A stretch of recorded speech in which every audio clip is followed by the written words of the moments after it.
Bab 032 124. Sampai keesokan harinya, sikap Firza masih dingin. Zaida pun juga enggan untuk memulai percakapan karena ia merasa tidak sepenuhnya bersalah. Mungkin benar, ia terlalu posesif dan salah karena menuduh Firza. Namun, istri mana memangnya yang tidak kepikiran ketika suaminya terlalu dekat dengan perempuan lain. Zaida juga takut jika ia bernasib sama dengan istri Letu Randy yang diselingkuhi. Zaida tetap membuat sarapan seperti biasa. Namun, ia ikuti saja kemauan Firza. Jika memang pria itu masih mau mendiamkannya, Zaida pun akan diam juga. Sekalian saja mereka sama-sama diam. Sayangnya, Zaida bukan tipikal orang yang betah saling diam ketika berada di satu rumah yang sama. Zaida dibesarkan dalam keluarga yang penuh kasih sayang. Abah dan uminya tidak pernah bertengkar lama, kalaupun ada pertengkaran besar, Abah selalu mengalah terlebih dahulu kemudian mereka akan bicara dari hati ke hati. Kata Abah, uminya hanya butuh diperlakukan dengan lembut, maka nanti beliau akan sadar di mana kesalahannya. Tanpa disuruh pun pasti akan minta maaf sendiri. Zaida ingin sekali Firza seperti itu. Bukan karena Zaida tidak mau mengalah, ia hanya ingin berkomunikasi lebih baik dengan Firza. Nyatanya, semalam Zaida berusaha meminta maaf, tetapi Firza malah tidur duluan. Dari situ saja Zaida jelas bisa menyimpulkan kalau Firza tidak ada inisiatif sama sekali untuk berdamai dengannya. Saat sarapan bersama, sama seperti semalam, mereka masih diam satu sama lain. Hanya denting alat-alat makan saja yang terdengar di antara mereka. Karena tidak tahan, Zaida akhirnya meninggalkan meja makan dengan separuh makanannya yang belum habis. Firza melirik Zaida yang pergi sambil menghela napas panjang. Makanannya nggak dihabiskan. Bikin mubazir aja, gumamnya pelan. Firza tidak mengejar Zaida. Ia lanjut saja sarapan sampai selesai. Lalu selepas sarapan, Firza membereskan meja makan serta beberapa alat makan yang kotor langsung ia cuci sekalian. Usai semuanya beres, Firza langsung berangkat tanpa pamitan kepada Zaida. Sampai di tempat kerja, Firza masih kelihatan murung dan kurang fokus. Ia sebenarnya tidak nyaman juga dengan suasana seperti ini. Namun, ia merasa benar-benar tersinggung karena Zaida seolah tidak bisa memberikan kepercayaan kepadanya. Firza tahu Zaida marah. Ia sendiri pun tahu seharusnya kemarin ia tidak pulang terlalu sore. Firza ingin minta maaf karena hal itu, tetapi segalanya urung ia lakukan karena terlanjur sakit hati dituduh melakukan hal aneh-aneh dengan Niki. Lalu, tiba-tiba ada panggilan dari Niki. Firza menghela napas panjang. La menggumam pelan, "Enmah, sumber keributannya malap telepon."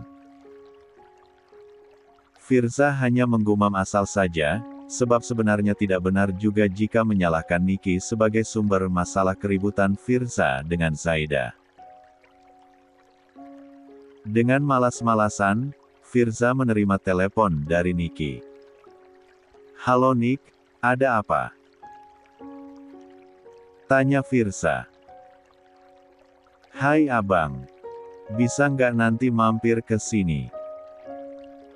Temenin aku lagi," pinta Niki dengan suara memelas. "Emangnya Mbak Inah yang kemarin nggak nemenin kamu?"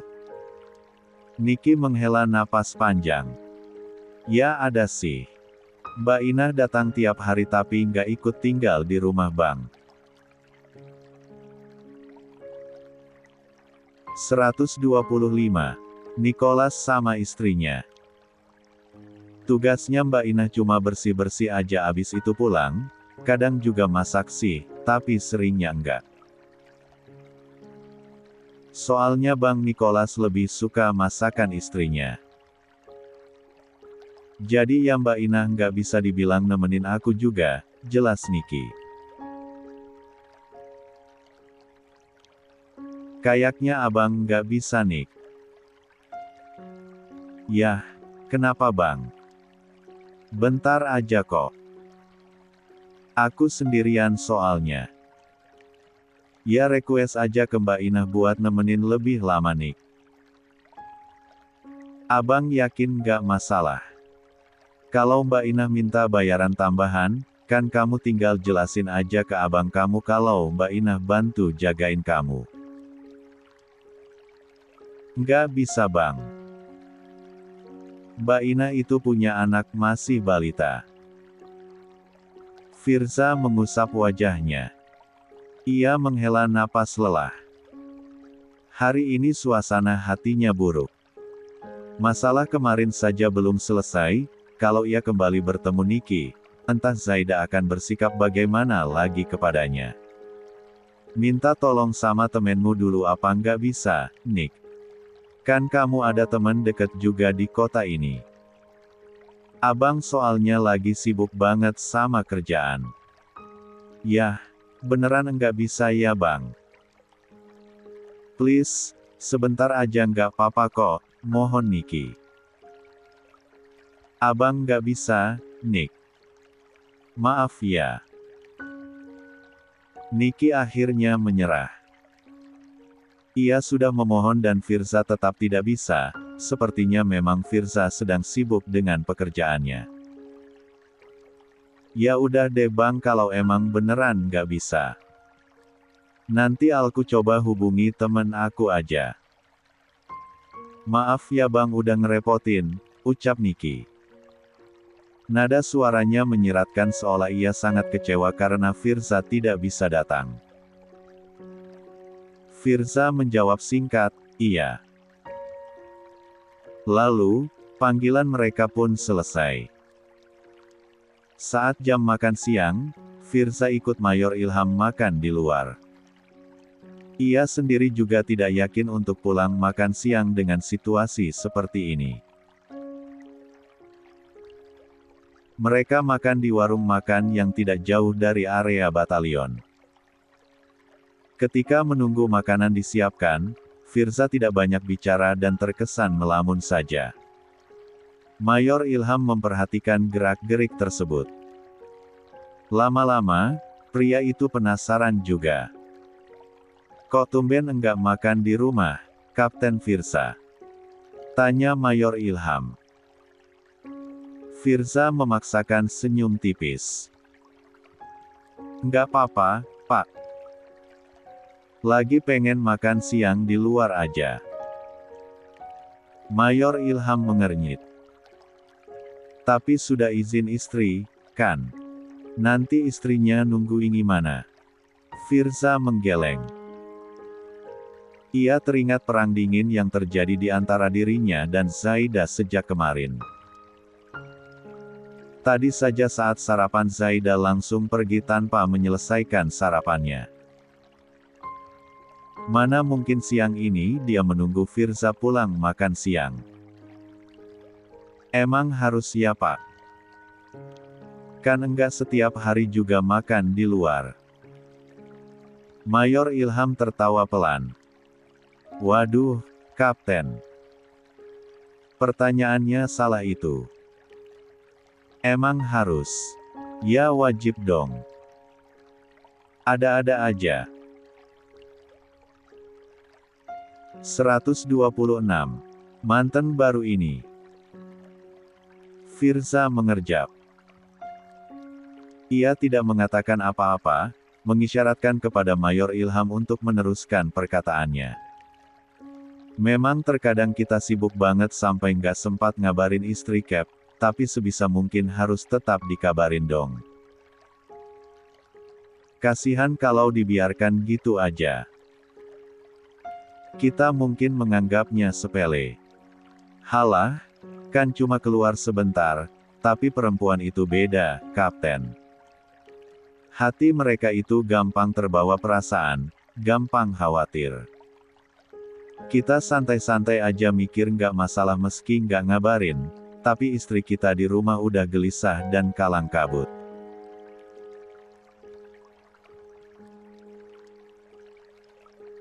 Firza terdiam mendengar ucapan Mayor Ilham. Firza memang tidak berpengalaman dengan wanita. Ia tidak pernah pacaran sebelum menikah. Ia benar-benar baru mempelajari hati wanita ya setelah menikah dengan Zaida. Kalau dengan Nikita, meskipun ia sudah kenal lama, ia hanya melihatnya sebagai adik, sama seperti Firza melihat Amel. Lalu, tiba-tiba Mayor Ilham mendapat telepon dari istrinya. Pria itu tersenyum singkat kepada Firza, mengisyaratkan untuk mengangkat panggilan dari istrinya. Firza mengangguk saja sebagai tanggapan. Halo, iya Ma. Ini lagi makan di luar sama Kapten Firza. Mayor Ilham tiba-tiba mengarahkan ponselnya kepada Firza. Kasih suara, Kapten, kasihan nanti istri saya overthinking. Haha. Firza tersenyum dan menyapa. Halo, Bu Ilham. Mayor Ilham kembali ke telepon bersama istrinya. Percaya, kan, Ma? Papa mana mungkin jalan sama cewek lain sih, soalnya cuma mama yang menarik di mata papa. Hahaha. Siap, maaf lupa ngasih kabar. Jangan ngambek dong, kan cuma telat kasih kabar semenit aja, Mama sayang. Tadi Papa ada rapat juga. Ya udah, besok Papa jemput deh. Love you, muah. Lalu panggilan Mayor Ilham dan istrinya selesai. Sejak tadi, Firza berusaha untuk tidak terkesan mendengarkan, tetapi sebenarnya ia mendengarkan dengan seksama. Entah mengapa obrolan Mayor Ilham dengan istrinya membuat Firza penasaran. Bagaimana caranya mereka berdua bisa seromantis itu bahkan saling bercanda satu sama lain. Mayor Ilham menyimpan kembali ponselnya dan tersenyum-senyum senang pasca mengobrol dengan istrinya. La pun menatap Firza yang diam saja. Maaf ya Cap, malah dengar saya ngobrol alay sama istri saya. Firza menggeleng. Enggak apa-apa, Pak. Ini istri saya lagi di luar kota ada acara di rumah adiknya. Cuma telat semenit aja ngasih kabar langsung kena interogasi. Kemana aja, ini, itu, hahaha. Firza mengernyit. Perkataan Mayor Ilham bahkan tidak terdengar seperti keluhan. Pria itu bahkan menanggapinya dengan tawa. Ia sama sekali tidak tersinggung meski istrinya terkesan posesif dan mencurigai dirinya yang telat memberi kabar. Apa nggak berlebihan kalau sampai seperti itu, Pak? Tanya Firza. Mayor Ilham menggeleng. Enggak lah. Wajar kalau perempuan seperti itu, tinggal kitanya aja banyak mengalah dan beri pengertian sedikit-sedikit sama istri. Kalau dilembuti, nanti juga sadar sendiri bagian mana salahnya. 127. Lagian, istri cemburu itu artinya dia sangat mencintai suami, Cap.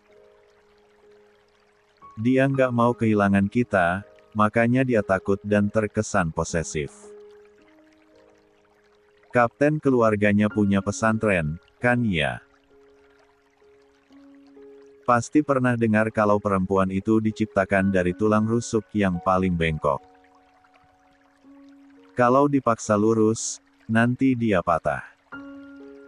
Tapi kalau dibiarkan, dia tetap bengkok, makanya, harus dinasihati pelan-pelan.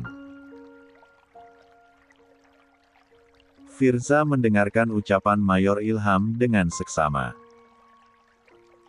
Setiap kata dari pria itu entah mengapa menamparkan hati Firza. Ia kurang bersabar dan malah mendiamkan Zaida. Padahal, bisa jadi sesuai dengan perkataan Mayor Ilham, Zaida hanya takut kehilangan Firza, makanya ia curiga berlebihan. Lagi pula ya, Kapten, saat saya menikahi istri saya, artinya saya sudah siap menerima kelebihan dan kekurangannya juga. Dia pun juga siap dengan kelebihan dan kekurangan saya. Kami saling melengkapi. Tinggal bagaimana kerjasamanya saja untuk saling memperbaiki kekurangan masing-masing, imbuh Mayor Ilham. Jadi istri posesif itu wajar ya, Pak? Tanya Firza. Mayor Ilham mengendikkan bahunya pelan. Ya, saya rasa semua perempuan memang begitu. Bedanya, ada yang terang-terangan, ada yang memilih dipendam. Tapi jujur kalau saya lebih suka yang terang-terangan cemburu. Dia lebih lepas, lebih bahagia, dan jauh dari penyakit. Untung saja istri saya itu tipe yang frontal kalau cemburu, hahaha. Kapten Firza pernah baca, kan? Menurut penelitian, banyak memendam masalah itu, kan bikin stres. Nah, stres itu bisa menciptakan sakit fisik juga. Saya nggak mau istri saya sakit hanya karena nggak bisa menyampaikan pendapatnya ke saya, harus nahan-nahan, harus mendam-mendam dan semacamnya.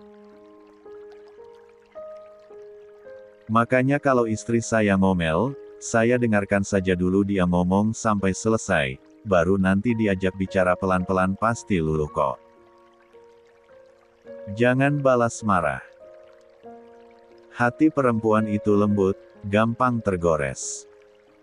Firza semakin tersentil saja hatinya. Semakin jauh ia mendengarkan ucapan Mayor Ilham, semakin merasa bersalah pula dirinya kepada Zaida. Kapten, kita sebagai suami itu harus ingat, saat kita menikah, kita itu mengambil seorang anak perempuan dari kedua orang tuanya.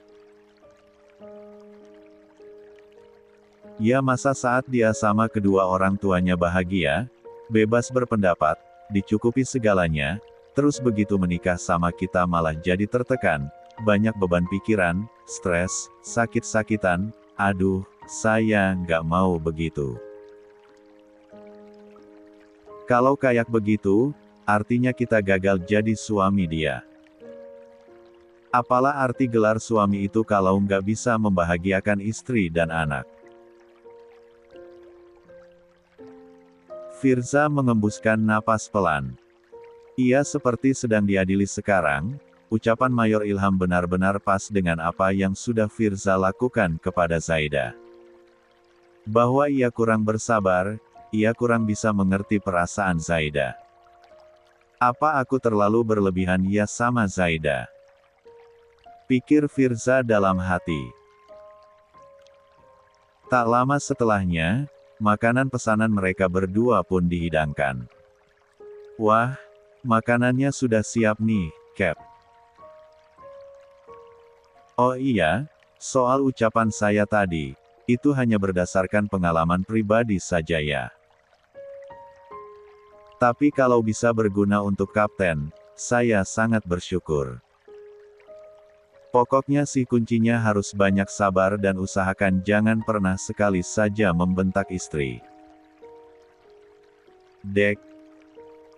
Firza langsung teringat bahwa ia bahkan sempat meninggikan suaranya kepada Zaida kemarin. Ah, mendadak ia benar-benar merasa berdosa. Lalu, Firza dan Mayor Ilham pun lanjut makan siang sambil diselingi beberapa obrolan ringan, baru setelahnya kembali lagi ke batalion. 128. Sore harinya, Firza pulang ke rumah. Setelah mendengarkan banyak nasihat perkawinan dari Mayor Ilham, ia berniat untuk menerapkannya. Lagi pula, ia dan Zaida juga tidak bisa terus-terusan saling mendiamkan. Suasana rumah tangga mereka tidak akan nyaman. Benar perkataan Mayor Ilham, sebaiknya Firza mengalah saja dan bicara lemah lembut kepada Zaida. Mungkin setelah itu mereka bisa berdamai dan menyelesaikan kesalahpahaman di antara mereka.